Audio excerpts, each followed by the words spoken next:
All right, we are live. So Elton, Jessica, I'll see you guys at Q&A. Sounds good. Okay, hey, good to have everybody on again for our regular webinar. And we've been, for the better part of the last year and a half, we've been interviewing different admission representatives from different universities across the United States. We had Emory University from the very beginning, Northeastern, Boston University, Pomona College, a lot of really interesting schools. And we're excited to have Jessica Schulman from Brandeis come up with us and spend some time and share a little bit about Brandeis and give whatever details, whatever information you want to hear and know about the school. So we're excited to have her. And we did have her on last year, and a lot has changed since last year, Jessica. So we're excited to get a sense of what are some new things coming up for the year with Brandeis, and perhaps what are some resources that are really student forward that we can talk about. So before we do that, if you go ahead and go on the chat. We always like seeing where people are calling in from. So if you don't mind, go ahead and go onto the chat right now and just type in your city or country. We've had people from all over Europe, Africa, Asia, different parts of the United States, from everywhere you wouldn't imagine. So go ahead and post your where you're calling in from in the chat. So, and if Anthony, you can get us started, that would be awesome. So Anthony from Palo Alto, whoops, I gotta open the chat box here. And so, all sorts of people, what do we got? So Anthony, Fayetteville, North Carolina, fantastic. Sorry, I gotta adjust this window here. All right. And other people apparently. So go ahead and keep posting where you're calling in from. We always like seeing the different places. So, but appreciate everybody coming on.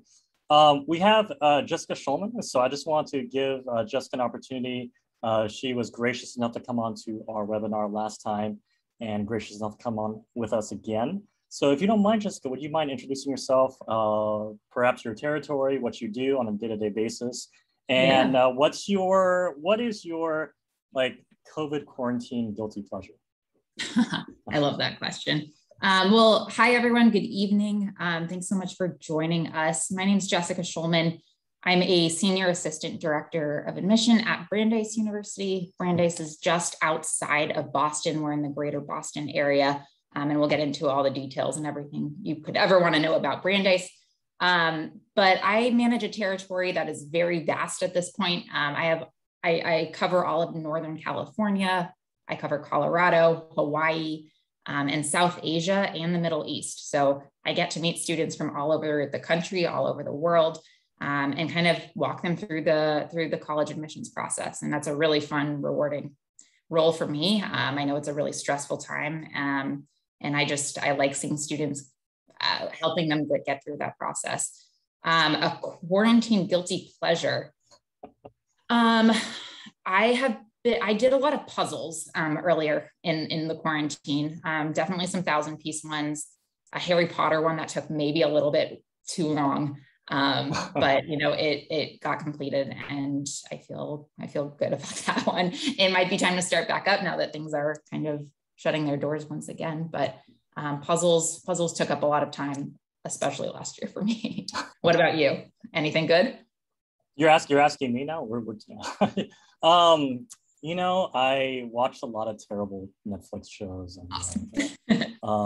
What was that? That Tiger King show? That's like early on in the quarantine, and it was just it was so long ago, but it was addicting. You gotta watch it. So, okay, so why don't we jump in? And last time we spoke, we were in the middle of perhaps heavy quarantine. And now that school is essentially back in session, what are some new things that are coming up for Brandeis with regards to like student in-person? I assume everything's back to in-person, but what are some changes that are gonna happen on campus this coming fall? Yeah, absolutely. So one, for all of you juniors and seniors, first off, we know that you've been through a really tough time these past couple 18 months or so. So we really do commend you on, the resiliency that we've seen across all kinds of different students and schools and everything like that. Brandeis welcomed back all of its students, all of its faculty, all of its staff to in-person learning this year, with the option for some international students who were having issues getting visas to do remote learning. We did require the vaccine for all students. There was a waiver process if medical or religious waivers could be taken into effect. But we did require the vaccine for nearly everyone else. And I believe about 97% of our campus community, both students, faculty, and staff, are completely vaccinated at this point. On top of that, students have weekly testing that they do have to submit. And if you are not vaccinated, if you're one of that kind of 3-ish%, you have to test, I believe, 3 times a week, 2 or 3 times a week or so.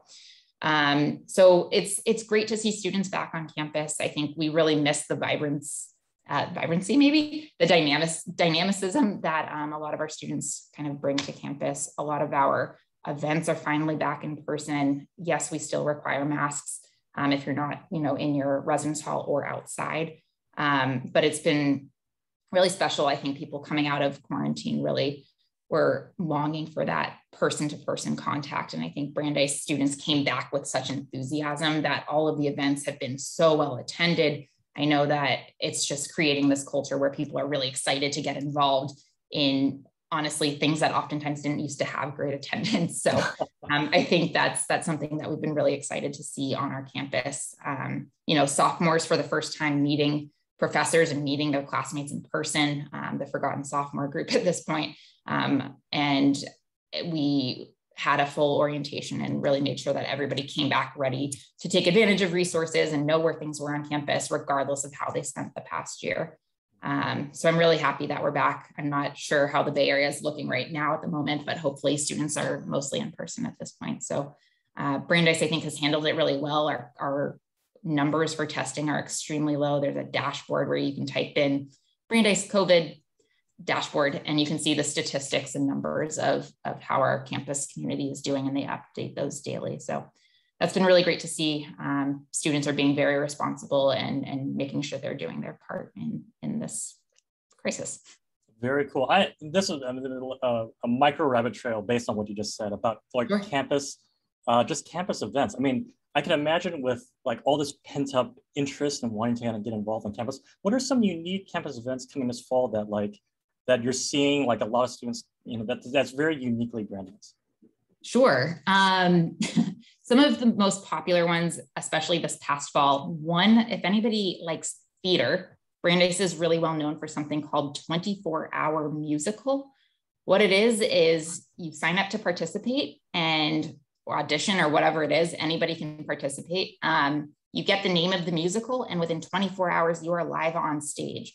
So that includes choreography, singing, acting, lighting, costume design, stage management. And it is so bad that it is so good. And I think that's one of the starts of the semester where they put first years in those leading roles. They kind of cross gender different roles, and they just make it a really inclusive opportunity.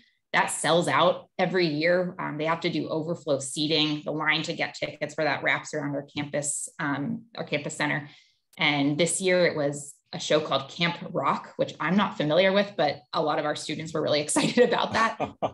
They've done Annie in the past, they've done Mamma Mia, and just a lot of really fun musical opportunities. Even if you're not a theater person, it's hysterical. And that's kind of one that kicks off the semester. Another one in the fall that people are really excited, or were really excited to take part in, was something called the Library Party.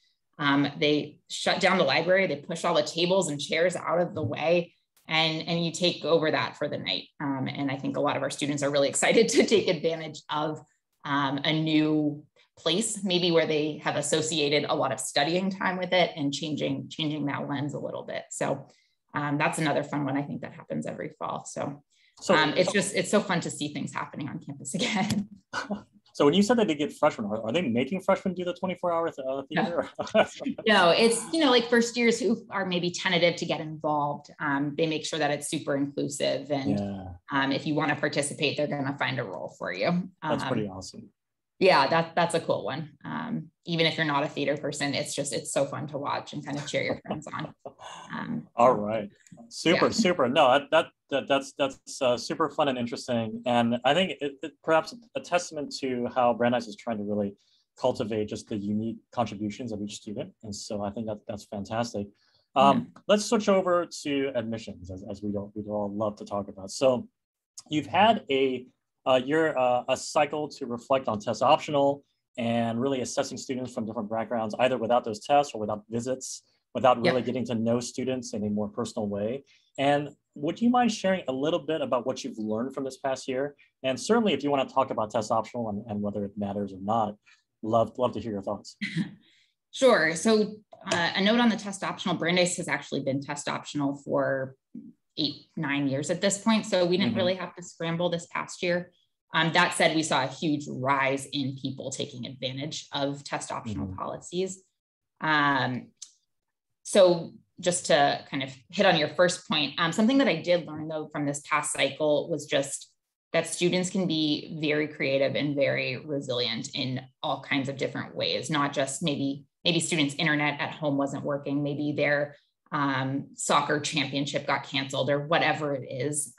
We just learned that a lot of our students had very mature takes on what happens on a global level and not necessarily paying attention to the small, minute details and thinking a little bit more about the greater good. And that was a theme that we hadn't seen as much of in the past.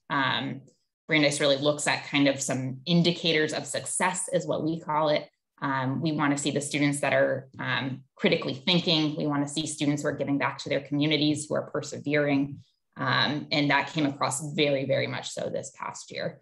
On that test optional note, like I said, our test optional numbers really rose. So tons of students, we offer 3 different options. One, if you took the SAT or ACT and you like your scores, you are welcome to submit those.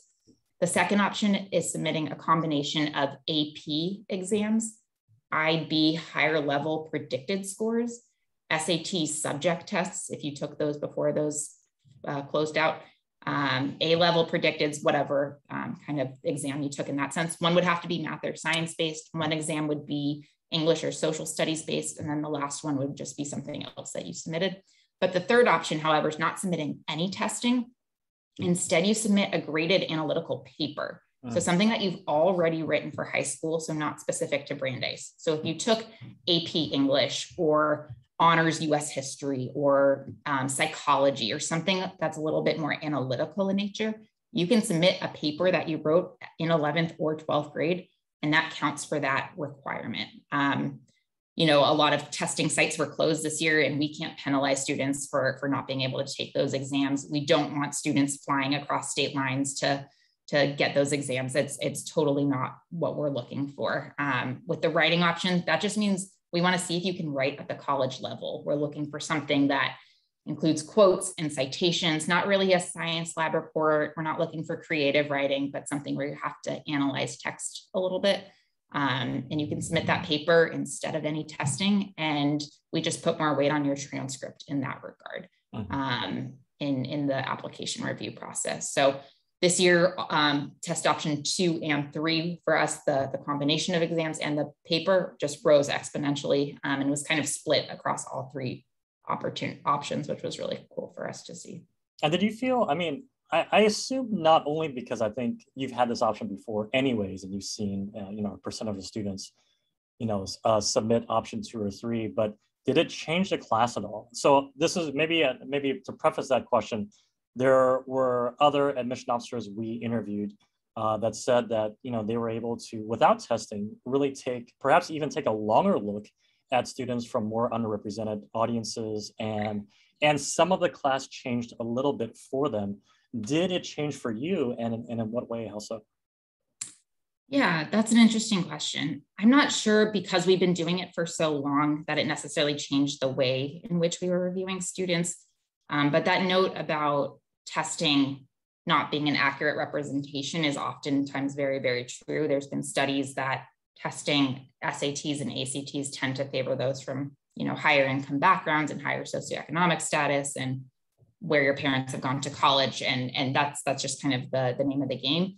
So I think at the core of Brandeis that it's this very social justice minded institution.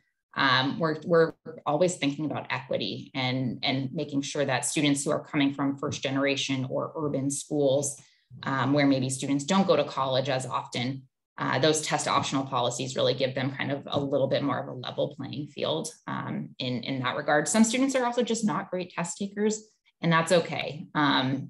College is so heavily writing, even if you're a STEM student, that you have to be able to write at the college level as well.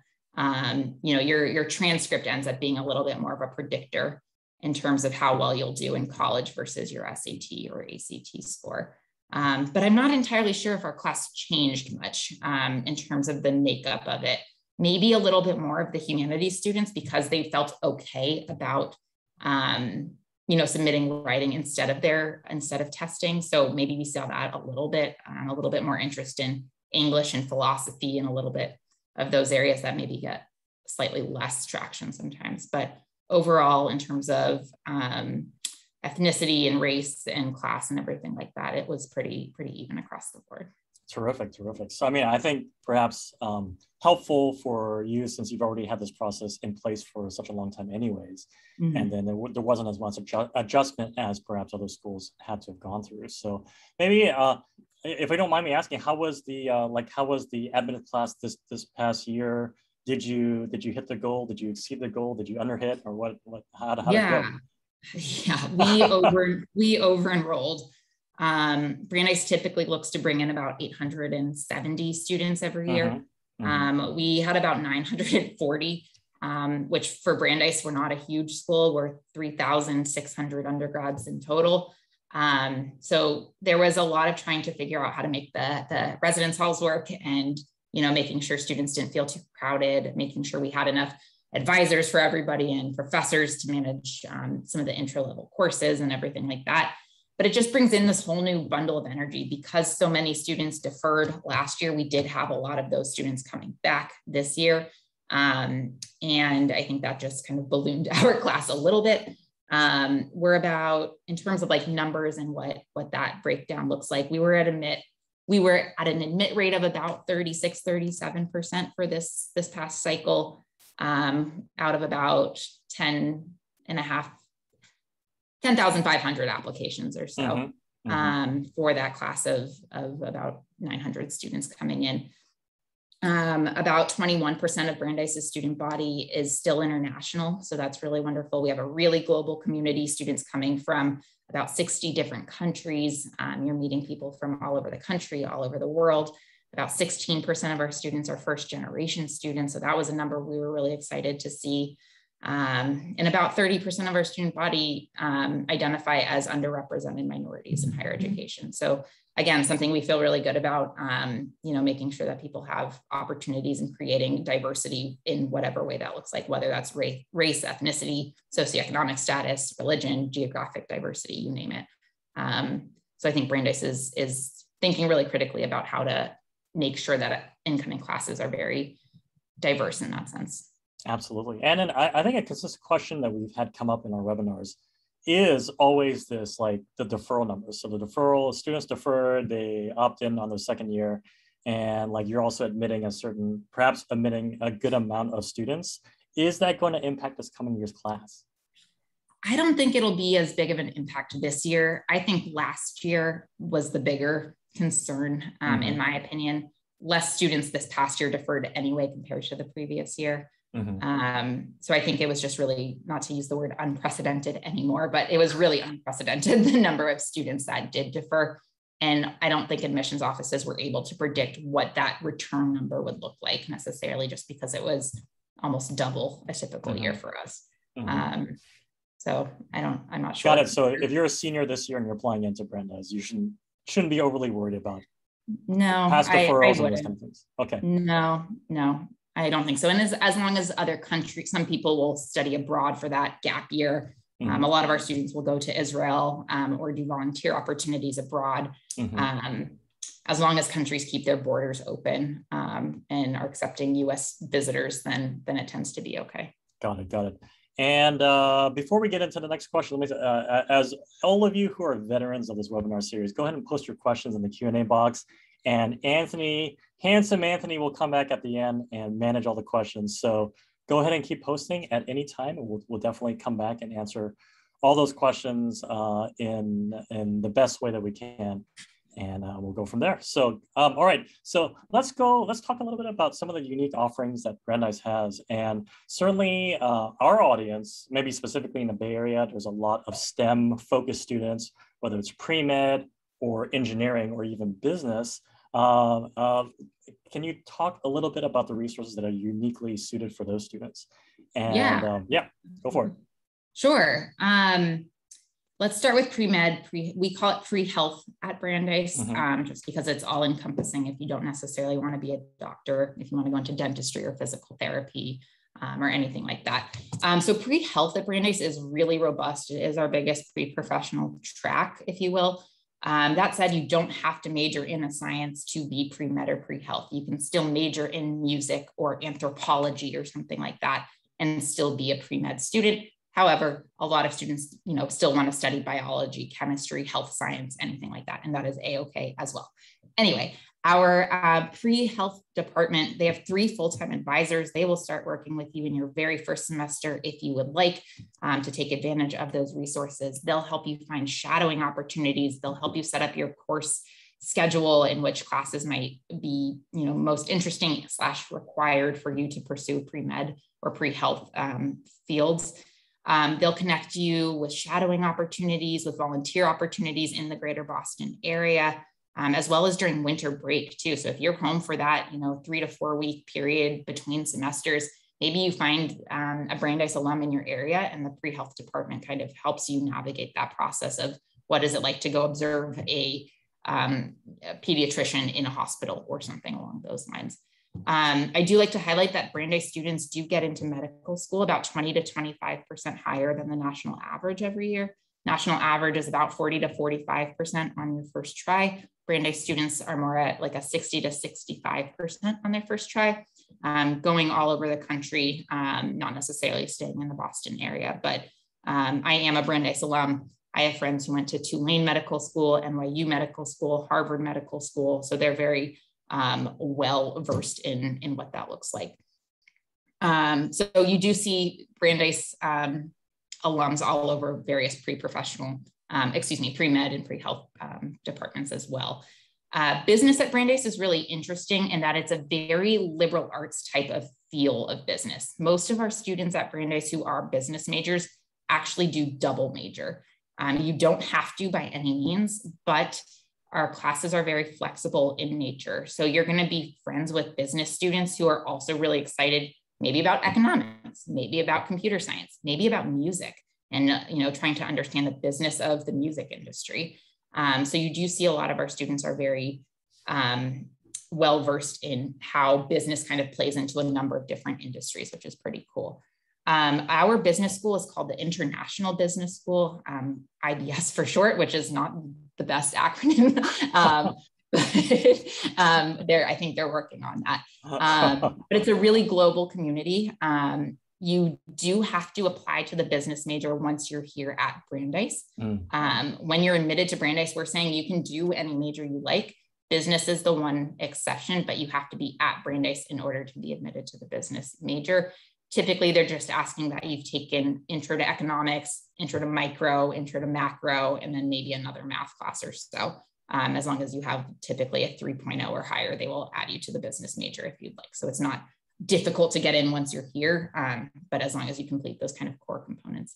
But the great thing about our business program here at Brandeis is that it's very global in nature. At the graduate level, students are coming from, I believe, close to 90 different countries from all over the globe, which is really fun. So looking at markets from an international lens a lot of time is something that our business program really does a big focus on. We also offer 5-year BA/MA programs as well as BA/MBA, and BA, I think MSA is the other acronym, but I'm not entirely sure what that one is. Accounting, right? So. Accounting, thank you. Yeah.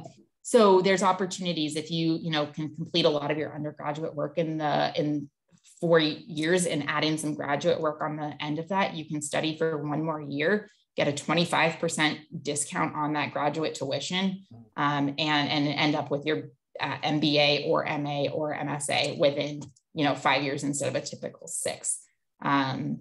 So that's a really great program as well. And then to kind of switch over to computer science and a little bit more of that tech side of things at Brandeis.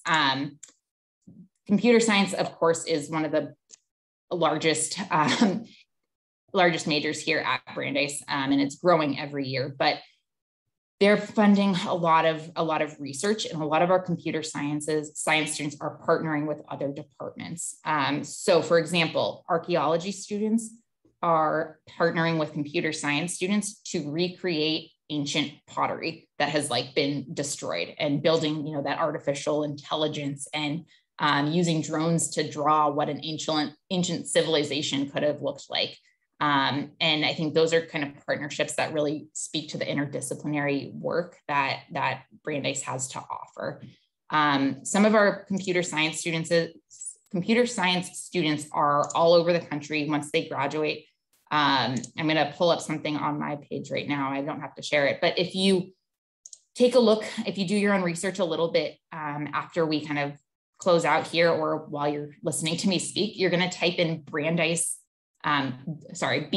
Brandeis. And it's a page on our Career Center's website where you can search by major, you can search by industry, you can search by employer, you can search by graduate school, to see, going all the way back to, I believe, 2013, where any of our students who just graduated are going off to do careers.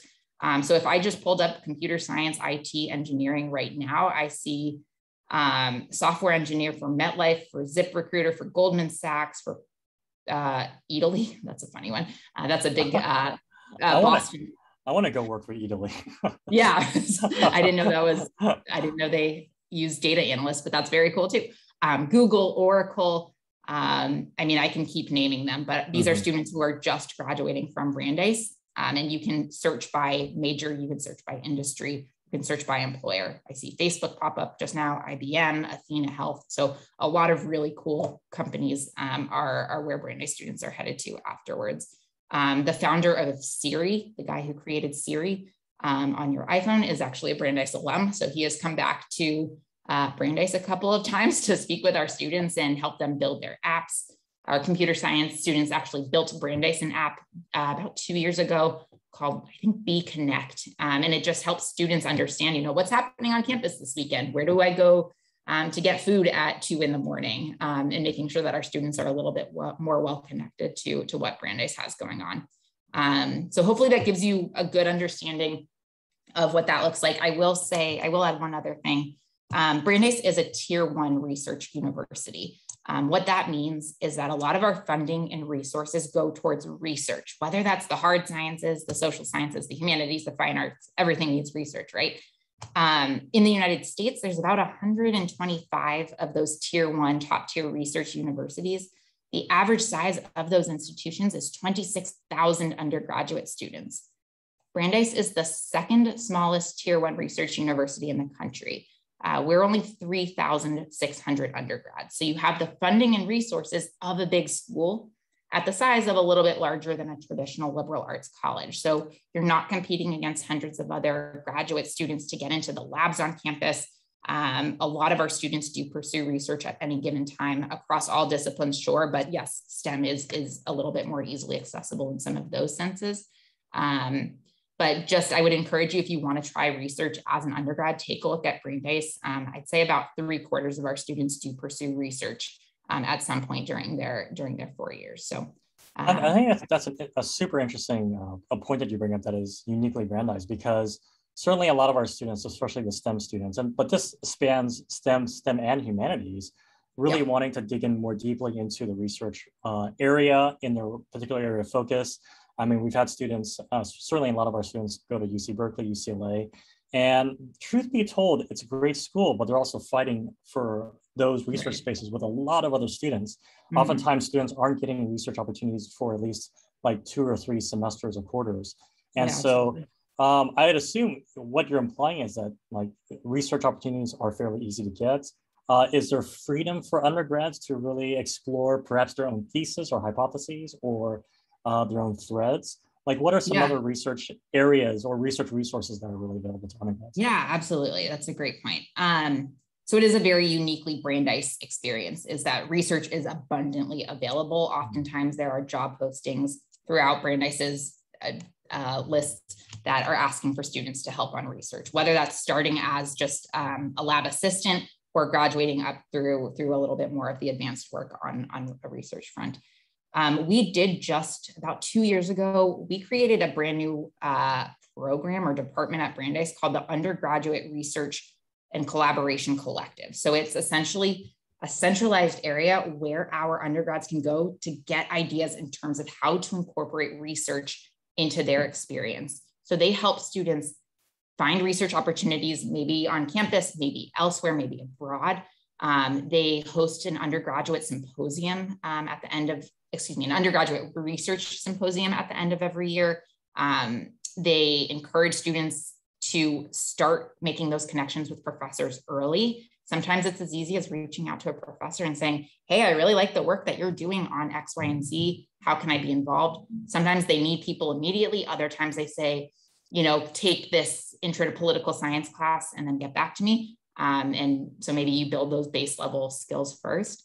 But this Undergraduate Research Collaboration Collective, URCC is the acronym, but it's a centralized place now where undergrads can go to find out how to incorporate research into their experience. You can pursue original research if you would like at Brandeis. There's kind of two main ways to do that. One is through a thesis, which is highly recommended if you are interested in doing so. I did not have the patience to do so, but basically it's a year-long project. So if you find a topic that you're really curious about, you kind of ask a professor, to one or two professors oftentimes, to be a mentor along the way and work with you to develop your own research. And it can be on anything that makes sense within your major or interest level or cross-disciplinary as well. We have American Studies majors who wrote senior year theses on the women of Saturday Night Live. I don't think she went to college to study Tina Fey and Amy Poehler, but that's what she found interesting. And that allowed her to graduate with honors. Another person I know wrote her senior year thesis on bullying policies within the Waltham public school system, how effective they were. Another wrote his thesis on NCAA Division III athletes, if their grades are better in season versus out of season, and what the support system looks like. Interesting. Turns out grades are better in season. You have to be a little bit more on your game, no pun intended. But we want our students to kind of take advantage of anything that's really kind of lacking information in the world. Another cool one that I actually recently saw, the student is studying anthropology and queer studies, and they're writing a senior year thesis and doing original research on gay men and comedy.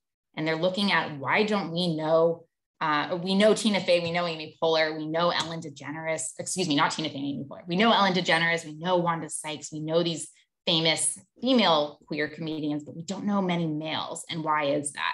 And that's going to allow the student to graduate with honors, which is really neat. On the flip side of writing a thesis, you can also pursue your own original research, perhaps over a summer. We have grant opportunities if you need funding to, buy a digital camera to help photograph something, or support you on transportation issues throughout Boston or throughout New York City or wherever you're trying to go. So there's a number of other opportunities there as well. And you can also get credit for writing a senior year thesis. Fantastic. So, hey, before we go into Q&A and field some questions from the audience, maybe last thing, I'm enamored by the 24-hour theater, and so I'd love for you to share a little bit about the campus culture. And so certainly Brandeis is not Boston University, not Northeastern, not Tufts. And so what is uniquely Brandeis? And you kind of gave a glimpse of that in the very beginning, but what kind of student would really thrive at Brandeis?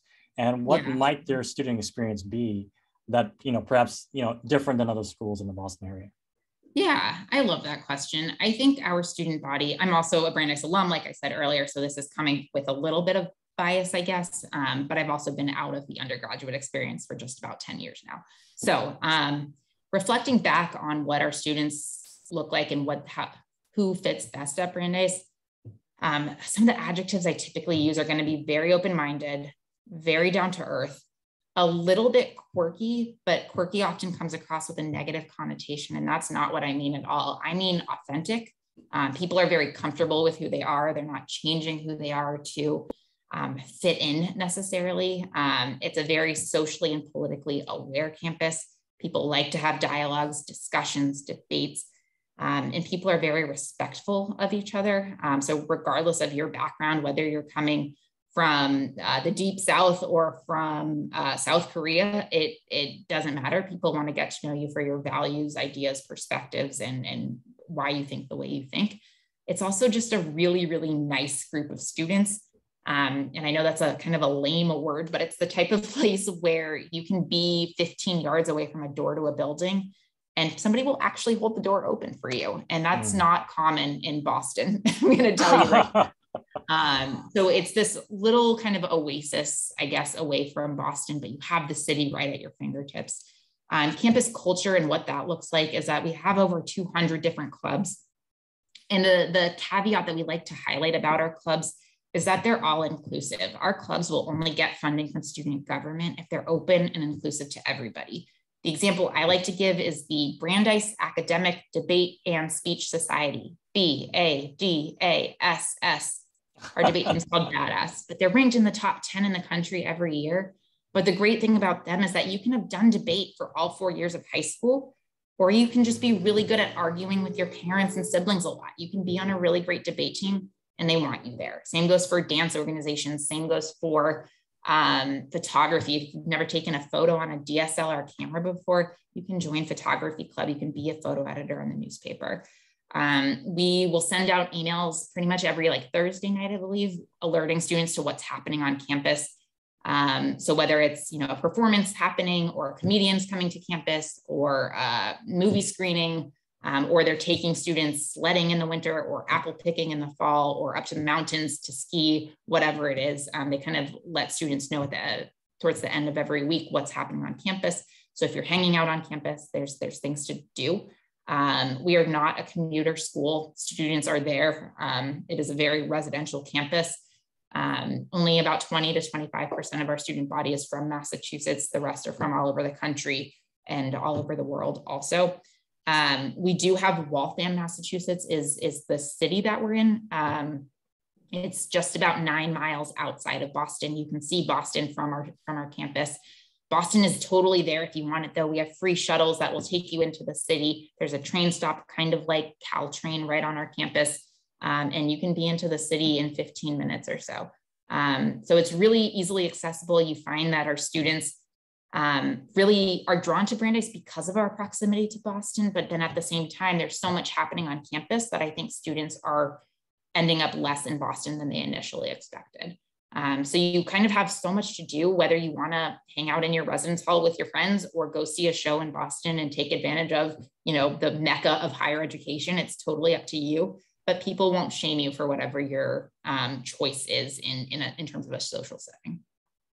Got it. Fantastic. So why don't I invite Anthony back on with us? And if you have questions for Jessica, go ahead and post them in the Q&A box and we'll pepper Jessica with as many questions as we can. So I will do my best. Yep.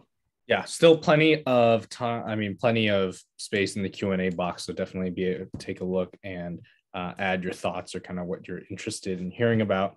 A question about, I think this is given the context that so many students have not been able to do extracurriculars because of COVID, right?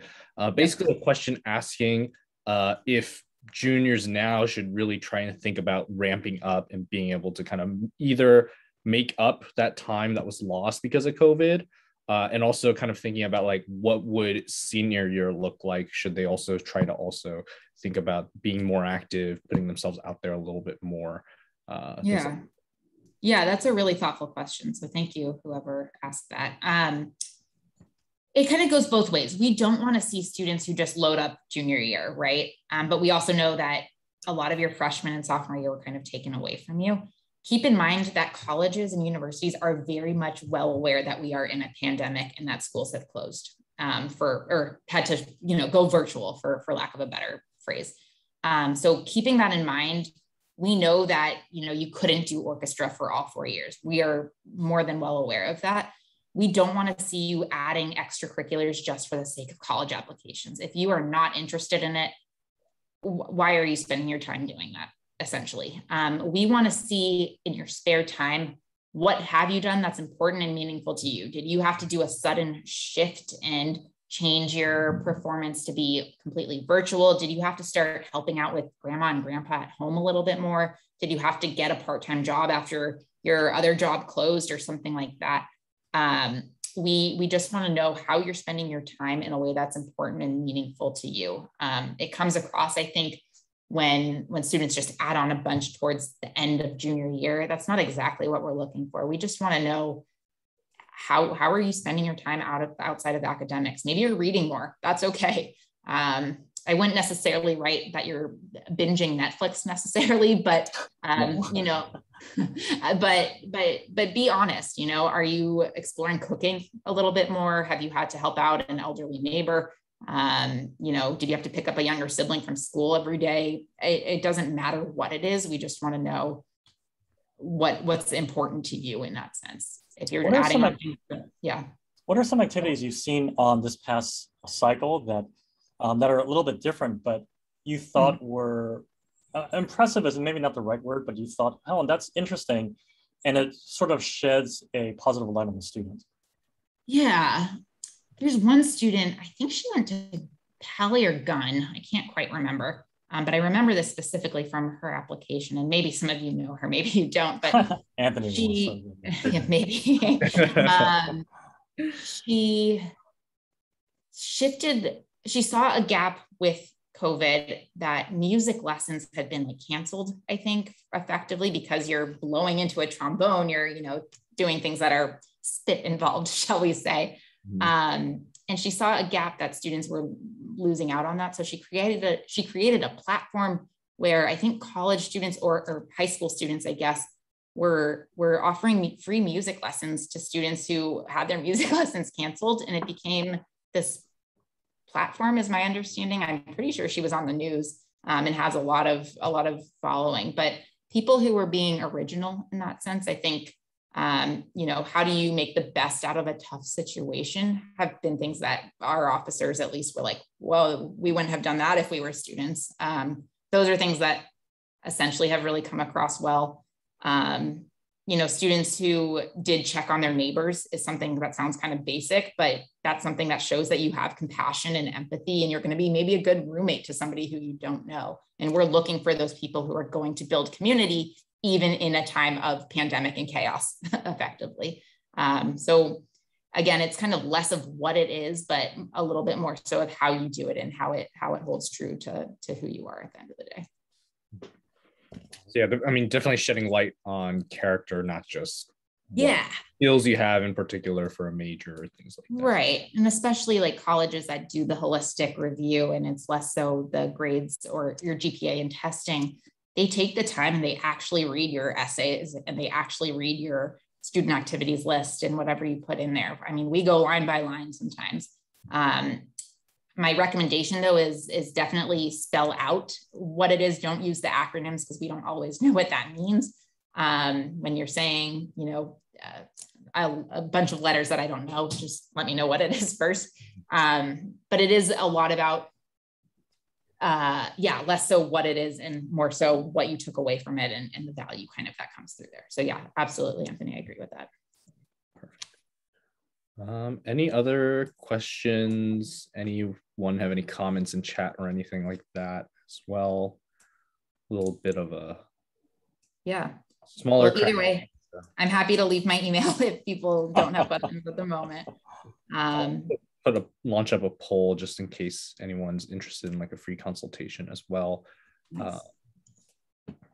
Can I?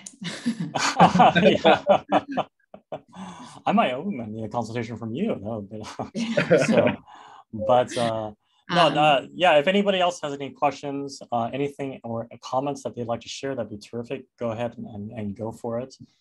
But I think what, at least the takeaway for me is certainly, like, I think there's certainly a lot of like STEM and computer science students here in the area, and they may not be thinking about Brandeis as the place that they want to go, but it really sounds like that there is a place for CS and STEM students there, and resources that are uniquely beneficial to those students. So, and the job prospects are strong. So this is where I think I get this question all the time from parents. It's like, I think sometimes there's always this sort of like brand recognition with regards to university and the hiring process. And the truth is that the STEM, the CS students are definitely getting jobs. They're doing great. They're working for both Google and Italy.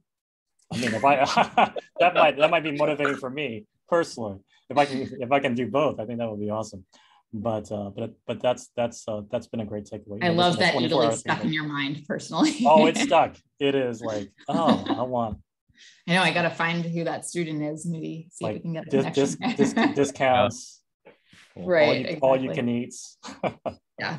Some last minute questions coming in. A question also about, if something is interesting, if you accomplish something interesting after the application process is done, is there any way that I can like let the admission officer know something? Yeah, absolutely. Second semester, senior year, something like that. Yeah. So that's where it's really important to get to know who your admission officer is in your territory. We typically, schools will divide territories based on where you go to school, not necessarily where you live. So if you are at if you're at St. Francis, but you live in, I don't know where St. Francis is. If you live in San Jose, but you go to St. Francis, we're going to review you from St. Francis's point of view. Okay. So not necessarily comparing you to the rest of San Jose and things like that. So with that said, you're going to want to find out who your regional counselor is. Every school is going to divide it differently. Some schools are going to have multiple people for the Bay Area, multiple people if you're from New York City, multiple people for some of those bigger urban areas. For Brandeis in particular, I am the rep for all of Northern California. So pretty much Monterey and North. And that's where you would contact me and you say, hey, in my second semester senior year, I won this really cool award, or I put on this 24-hour musical or whatever it is, and update us, because truth be told, committee is the time where we discuss applications and kind of build our class. Those are the times where those do come into play. I wouldn't say, email the counselor every week. I would say, wait till you have something substantial if you plan to, and then notify the school, usually maybe up until the end of February, maybe early in March for some schools. But that's typically what we're looking for. So make friends with us. We're real people. We definitely want to get to know who you are and what's important to you during the application process. The 24-hour musical example seems a little too specific, almost almost pandering to Brandeis, but hey, I did this 24-hour Hamilton musical. And then a question about opportunities kind of related to design and graphic design on campus as well. Mm-hmm. Definitely. So we don't have a major in graphic design. However, that gets accomplished in a couple of different ways. Brandeis, like a lot of other institutions, lets you build or create your own major. But the way Brandeis does it is that you have to pick classes from 3 different majors to create your own major. So if you're going to do graphic design, maybe you do business, maybe you add on some classes from studio art or fine art, and maybe you add on some classes from film and interactive media, for example. And you can pull classes from those different areas and create your own major. Maybe you call it graphic design, maybe you call it marketing and communications. You work with the advisors to come up with that. That said, people who do go into graphic design are typically coming from our film interactive media major. That tends to be a big one. Sometimes they'll add on some business experiences. Sometimes they'll add on some studio art or fine art if they like the design piece of things, as well as computer science, actually, now that I think about it. There's a lot of opportunities on campus to be a graphic designer for maybe a club or for a different department that is, needing somebody to help with their logos or posters or a little bit more of that graphic appeal. So there's a lot of opportunities for students to take advantage of that right here on campus and really get that experience where possible. And then I think a follow-up from the previous question, but they're just asking, like, how do you suggest students reach out to the admissions counselor and get to know them? Yeah, I see that. I like the get to know your counselor. I know it's scary to email. Go to your house. Right? Go to the No, I'll knock on your door. No, and I totally get that, right? It's scary to kind of talk to an admissions officer. You're a little bit scared about making the wrong impression. I know some students often feel that talking to a professor for the first time, like, what if they think I'm dumb? I might have imposter syndrome, something like that. I think introducing yourself is the easiest way to do it. I can give you an example if you'd like. Let's say Elton is my officer at, let's pretend, Stanford. I would say something to the effect of, "Hi, Mr. Lin. My name is Jessica Schulman. I attend Woodside High School. I'm really interested in Stanford for these reasons. I have a couple of questions I'm hoping you can either answer or connect me with another student who might be able to answer." And just at the end of the day, colleges want to know that you want them also. We want to admit students who also want Brandeis and are going to be a good fit for our community. If you're just blindsided emailing a bunch of schools and not mentioning our name sometimes is a little bit like, okay, this is like a mass email. Maybe they don't care as much about Brandeis. And if that's how you're going to do it, that's okay too, but it might read a little bit better in terms of getting to know your counselor. If it does come across a little bit more personalized. You can go on a lot of colleges' websites and search for admissions staff. And typically they will give you a breakdown of which counselor is responsible for your geographic area. And on that note, sometimes they have little bios on their pages. So, mine says that I really like running and traveling and rock climbing. So maybe you say you're interested in rock climbing if you are, not if you're not, but, find those little ways to build a little bit of a connection there. I promise you, we are not scary people. We like talking to students. That's why we're doing this. Maybe I come across as scary and I don't know that quite yet, but I would highly encourage students to take advantage. Oftentimes it's a lot of young professionals in these types of roles. And then it looks like final question, just talking about opportunities within the math department, potentially like industry that students go towards and that kind of. Yeah, definitely. So Brandeis's math department is kind of split between two areas. One, there's a math major specifically, but there's also, and that can be Bachelor of Arts or Bachelor of Science, depending on how much science work you do. There's also a Bachelor of Science in Applied Mathematics. So a little bit more of that, practical work is my understanding of the difference there. In understanding what department kind of looks like, it's a lot of the fundamental fields. It's a lot of algebra, real world complex analysis, geometry, I'm guessing. But it's the applied math major, I think, really came out of an understanding that there needs to be people who are good at data analytics and really understanding math in that more practical sense as well. It's a small department. It is flexible. They are really friendly. There's also a teacher preparation track. If you want to go into being a math teacher, you can get your licensure for that. And we also connect pretty well with other Boston area colleges. And that's one other great thing about going to Brandeis is that if you want to take a class that Brandeis doesn't offer, you can take a class every semester at a number of institutions. You can go to Olin College of Engineering. You can go to Babson College as a business school, to Bentley University as a business school. If you identify as female, you can attend Wellesley for a class, and within the College of Arts and Sciences at Tufts, BU, and BC.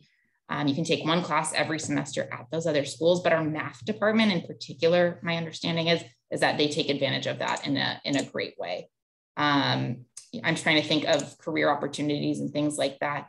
I think it's going to be a lot of scientific research, finance, probably some actuarial science, and financial analysts in that sense is kind of my understanding. Got it. So flexible. Yeah, absolutely. All right, if there's no other questions, we really appreciate Jessica coming on and joining us again for another conversation. And maybe Jessica, you can post your email there. Yes. And if you have questions for her and want to reach out to her, she's not scary. I think that we've established that. She likes rock climbing, and don't go to her house. So feel free to reach out to her. But thank you so much, Jessica. Really appreciate your time, giving us really clear and helpful insight on the Brandeis experience. And excited for the coming semester. Hope all of you guys have a good time. And so for those of you on our webinar still, Anthony, do we have any other webinars coming up? I think this is the last one for a little bit, so we'll be taking a bit of a break. I think we're going to take a little bit of a break, come back and retool and give it a go. So appreciate all of you. I see some familiar names on every webinar. So appreciate all the way from Fayetteville, North Carolina. So nice. Love it. Appreciate everybody joining on, and we'll see you on the next show. All right, take care. Thanks, everybody. All right, nice to meet all of you. Take care. Bye.